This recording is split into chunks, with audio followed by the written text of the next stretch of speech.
હું જોઈ રહ્યો છું કે આજે આ ત્રીજી કે ચોથી વાર થઈ રહ્યું છે કે તમે લોકો આવીને વારંવાર આજ પૂછી રહ્યા છો કે દુનિયા અમારી સાથે આવું કેમ કરે છે. કારણ કે તમે કરાવવા માંગો છો, કારણ કે તમે તમારો ભ્રમ પકડી રાખ્યો છે.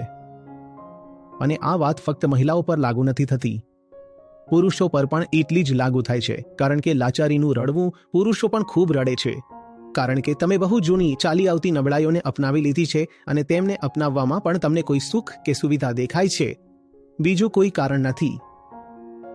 કૃષ્ણ પણ અર્જુનને એક વાર પણ નથી કહેતા કે તું જીતીશ જ, પણ કહે છે યુદ્ધસ્વ.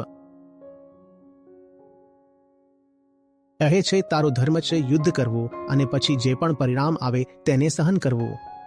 તિતિક્ષસ્વ. અરે જીતી નથી શકતા. જીતવા પર આપણો વશ નથી. સંઘર્ષ પર તો છે કે નહીં?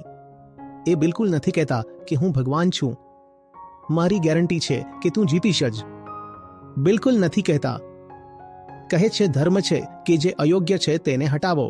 સંઘર્ષ કરો ને મજબૂરીનું રડવું શું રડો છો? મારું આવું મારો તેવું. અરે શું થશે? હારી જશો. હારી જાઓ, ફરી લડી લો. મરવાનું તો છે જ. લડતા લડતા મરો, જૂજતા જૂજતા મરો. ઓછામાં ઓછું જીવનમાં એક રોનક રહેશે, શાન રહેશે.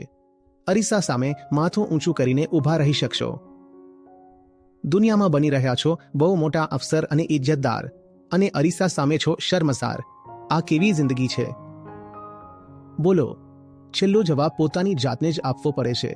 જે કહો છો ને, સમાજ સામે અમારી ઇજ્જત જતી રહેશે, અરીસા સામે ઇજ્જત જળવાઈ રહેવી જોઈએ. સમાજ તો બે કોડીની ચીજ છે. તેમની પોતાની કોઈ ઇજ્જત નથી. તે તમને શું ઇજ્જત આપશે?